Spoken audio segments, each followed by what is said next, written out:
கிரகணத்தினால் நடக்கக்கூடிய நம்ம தீமைகள், அதாவது பரிகாரங்களை பத்தி பேசணும். அவங்களுக்கு எந்த அளவுக்கு அவங்களுக்கு பாதிப்பு இருக்குன்னு பேசணும். தீமை இருந்தா ஒரு நன்மையே இருக்கணும் இல்லைங்களா? எந்த மாதிரி கிரகணங்களுக்கு இது நன்மையா இருக்கும்? இல்ல ஒருவேளை இந்த கிரகண நிலை முடிஞ்சதுக்கு அப்புறம் இந்த இந்த இந்த ஏற்கனவே நம்ம பரிகாரம் பண்ண ராசிகளுக்கு ஏதாவது கூடுதலா அவங்களுக்கு வந்து இன்னும் நல்ல வாய்ப்புகள் இருக்கா? இது ஒரு முக்கியமான கேள்வி. ரொம்ப ரொம்ப கரெக்டான ஒரு கேள்வி.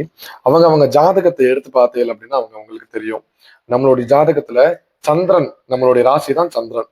அந்த சந்திரன் எந்த இடத்துல இருக்கோ அந்த இடத்துலயே ராகுவோ இல்ல கேத்துவோ சுய ஜாதகத்திலே இப்படி ஒரு அமைப்பு இருக்கும் பட்சத்தில் இன்னைக்கு வந்து கரெக்டா அந்த 7ஆம் தேதி அன்னைக்கு வந்து அந்த மாதிரியான ஒரு அமைப்பு நம்மளுடைய பிரபஞ்சத்துல வரப்போகுது.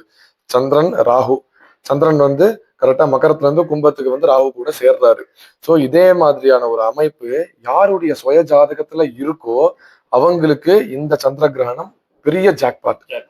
இந்த கிரகணம் நடக்கிற டைம்லயே அவங்களுக்கு வந்து ஜாக்பாட் ஆரம்பிச்சிரும். நிறைய நல்ல விஷயங்கள் அடுத்த நாள்ல இருந்து வர ஆரம்பிச்சிரும்.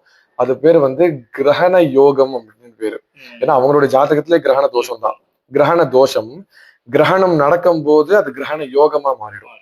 அதனால அந்த ஸ்பெசிபிக்கா அந்த ஒரு கிரகணம் ஆரம்பிச்சதுல இருந்து ஒரு 15 நாள் இல்லைன்னா மேக்சிமம் ஒரு 27 நாள் திருப்பியும் அடுத்த அந்த சைக்கிளிங் அடுத்த நட்சத்திரம் சந்திரன் திருப்பியும் ராகு கூட சேர்ற வரைக்குமே ஒரு பெரிய ஜாக்பாட்டான ஒரு மாசமா கல்வி ரீதியாவோ ஆமா ஆமா எல்லாத்துக்குமே ஒரு முன்னேற்றம் இருக்கும். அதுல ரொம்ப ரொம்ப முக்கியம் கும்பராசிக்காரர்களுக்கு பெரிய ஆபத்தும் அவங்களுக்கு தான், பெரிய நன்மையும் அவங்களுக்கு தான்.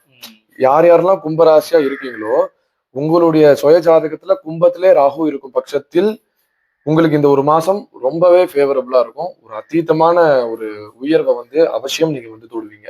இது வந்து ஜோதிட சாஸ்திரம். ரொம்ப சிறப்பா வந்து விளக்கமா இந்த கிரகணத்தை பத்தி சொன்னீங்க. இது நிறைய பேருக்கு வந்து இது பலன் தரும்னு நினைக்கிறேன். இதை பார்த்துட்டு இருக்கவங்க எல்லாரும் நம்ம சேனலை சப்ஸ்கிரைப் பண்ணுங்க, லைக் பண்ணுங்க, தொடர்ந்து ஃபாலோ பண்ணிட்டே இருங்க. அடுத்தடுத்துதான் இருக்கக்கூடிய ஆன்மீக செய்திகளும் ஜோதிட சார்ந்த விஷயங்களும் நம்ம வந்து கண்டிப்பா வந்து இந்த சேனல் மூலியமா மக்களுக்கு கொண்டு போய் சேர்ப்போம். நீங்க சப்போர்ட் பண்ணீங்கன்னா இன்னும் வேகமா நிறைய விஷயங்கள் நான் கொண்டு வருவோம். இந்த நிகழ்ச்சி பார்த்துட்டு இருக்கவங்க அனைவருக்கும் மனமார்ந்த நன்றிகள். வாழ்க வளமுடன். நமஸ்காரம்.